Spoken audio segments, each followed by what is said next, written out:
Kita perhatikan contoh soal yang nomor 1. Seberkas cahaya didatangkan dari udara, ya, N udara itu sama dengan 1. Nanti kalau ada soal ini N udara tidak disebutkan lagi nilainya, udah ini harus diketahui ya, harus diingat N udara sama dengan 1 menuju permukaan air, di mana indeks bias air sama dengan 4/3. Kemudian cahaya mengalami polarisasi sempurna atau linier, ya. Polarisasi sempurna disebut juga dengan polarisasi yang linier. Tentukanlah sudut polarisasi. Kita buat penyelesaiannya. N1 dari soal ini disebutkan adalah udara 1, ya. N2 tujuan sinar yaitu air sama dengan 4/3. Sudut polarisasi atau sudut Brewster, ya. N2 per N1 itu sama dengan tangen theta. N2-nya 4/3 dibagi 1 sama dengan tangen theta, maka tangen theta sama dengan 4/3. Sehingga theta adalah merupakan arcus tangen dari 4/3. Dimana kalau kita menggunakan kalkulator, ini bisa kita peroleh, ya, sudut theta sama dengan 53 derajat. Selanjutnya kita perhatikan contoh soal yang nomor 2. Jika sudut kritis bidang batas udara dengan zat adalah 45 derajat, tentukanlah indeks bias zat. Kita buat penyelesaiannya. Nah, kita perhatikan di sini ada istilah sudut kritis, ya.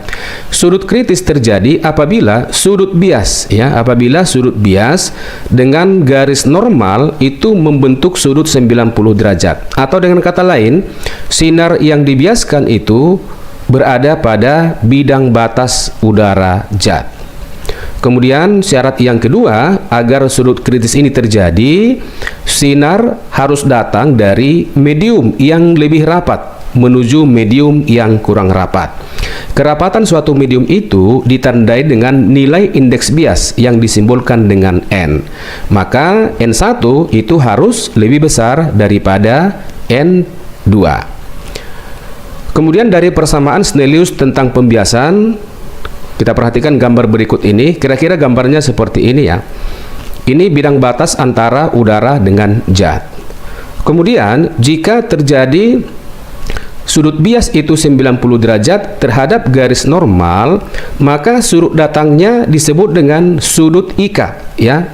K ini menyatakan kritis. Ketika sudut biasnya ini, ya, 90 derajat terhadap garis normal.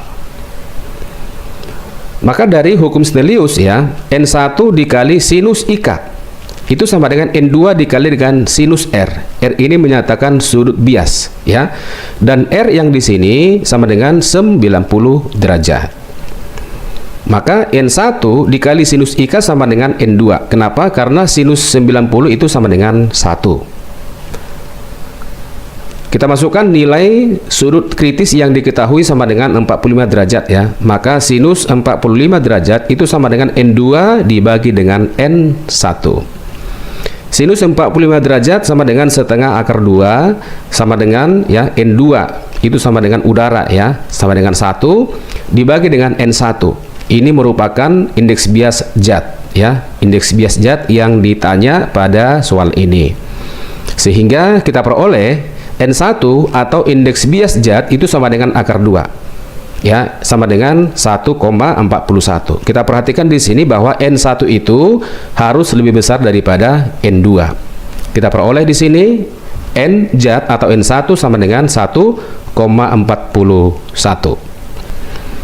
Cahaya tak terpolarisasi dengan intensitas I0 melewati sistem yang terdiri dari dua polaroid dengan arah sumbu kedua polaroid 60 derajat.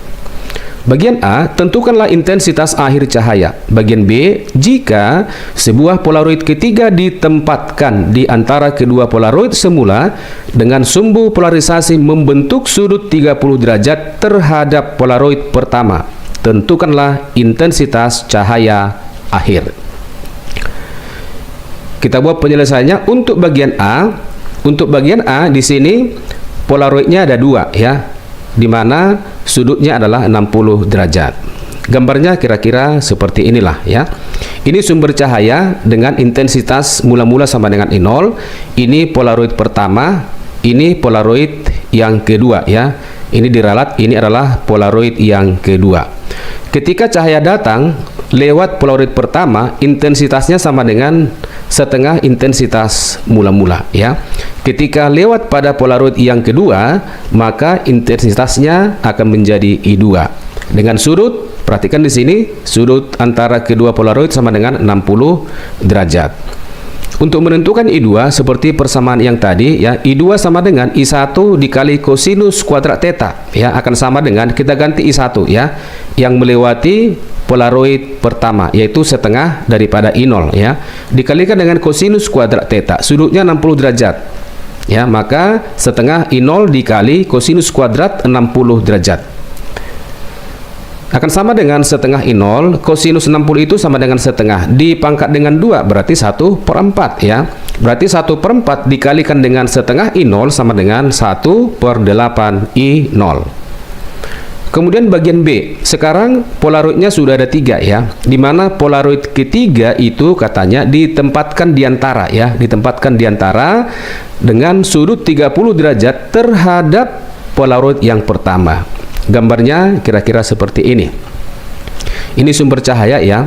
Awalnya ada Polaroid 1 dan Polaroid 2. Ini awalnya. Nah, kemudian ditempatkan Polaroid yang ketiga dengan sudut 30 derajat terhadap Polaroid pertama ini. Ini 30 derajat.